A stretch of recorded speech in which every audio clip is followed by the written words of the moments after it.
Comment le monde pourrait être nourri? Une découverte sensationnelle, à nouveau disponible. En 2021, pas moins de 828 millions de personnes souffraient de faim dans le monde. Une personne sur 10 souffre de faim chronique et toutes les 13 secondes, un enfant de moins de 5 ans meurt de faim. Selon la Welthungerhilfe, c'est en Afrique subsaharienne et en Asie du Sud que le problème de la faim prédomine. Mais même en Europe, on parle de plus en plus d'une crise alimentaire imminente. Il y a de nombreuses raisons à cela, allant des guerres et des politiques de sanctions, de la spéculation alimentaire et des gouvernements corrompus, aux entreprises agroalimentaires géantes qui contrôlent le marché et évincent les petits agriculteurs.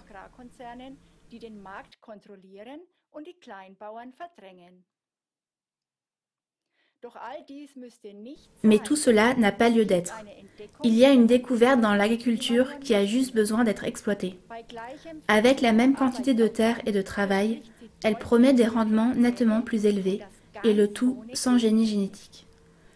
Les plantes ont besoin de peu d'engrais, pas de pesticides et mûrissent en moins de temps. Le blé ne pousse pas seulement avec une tige, mais en grappe. Le maïs développe 3 à 6 épis au lieu d'1 ou 2. La graine reste entre les mains de l'utilisateur car elle peut à nouveau germer. Les agriculteurs ne sont donc pas dépendants des fournisseurs de semences, comme c'est le cas par exemple des semences hybrides commercialisées par Monsanto. Les médias grand public ont cessé d'aborder le sujet après quelques premiers reportages dans les années 1990. Mais CLA TV en a parlé. Die verschwundene Urzeitcode-Entdeckung. À la fin des années 1980, les chercheurs suisses Dr Guido Ebner et Heinz Schürch ont fait une découverte sensationnelle dans les laboratoires du géant pharmaceutique Ciba-Geigy à Bâle, devenu Novartis. Lors d'expériences en laboratoire, ils ont exposé des céréales et des œufs de poisson à un champ électrostatique.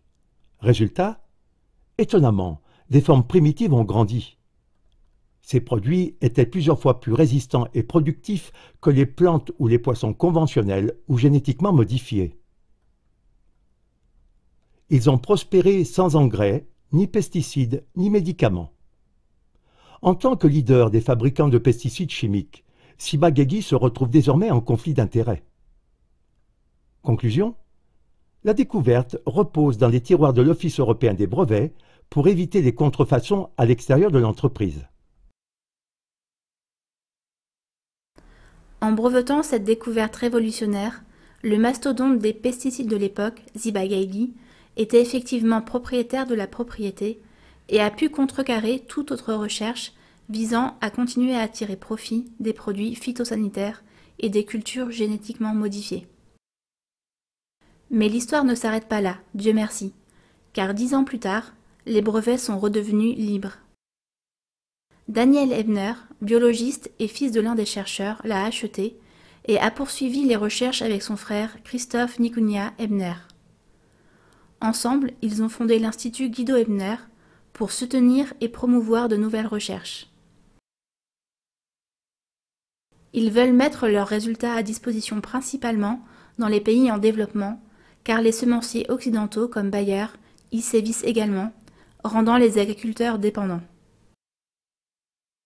Depuis, diverses études et essais de terrain ont été menés au Burkina Faso, au Guatemala, au Paraguay et en Bavière, avec du blé, du maïs, du riz, des pommes de terre, des tomates, des haricots, du soja, des radis et d'autres plantes, et en pisciculture.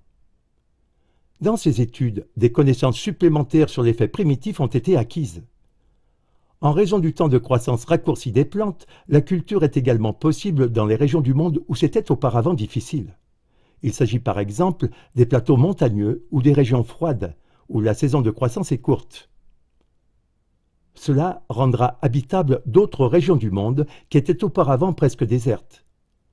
Dans d'autres régions, 2 récoltes par an seront alors possibles au lieu d'une seule. En 2007, le journaliste d'investigation suisse Luc Burgin a écrit un livre sur cette découverte, afin que la connaissance du principe de fonctionnement révolutionnaire de ce qu'on appelle le code primitif ne soit pas oubliée. C'est ainsi qu'est né en collaboration avec Daniel Ebner le livre « Le code primitif, l'alternative écologique à la technologie OGM controversée », qui a récemment été publié dans sa 2e édition. En outre, l'Institut Guédo-Ebner met ses connaissances accumulées à la disposition des agriculteurs, des jardiniers associés et des pisciculteurs pour une application pratique. Ainsi, les particuliers peuvent également accéder à ces connaissances et acquérir des outils tels que des bacs d'essai agricoles, une caisse verte pour le jardin ou la caisse à poissons pour les pisciculteurs. Vous pouvez trouver le titre du livre et le site internet de l'Institut dans les sources. L'avidité pour le profit et le pouvoir des corporations agricoles doit être brisée.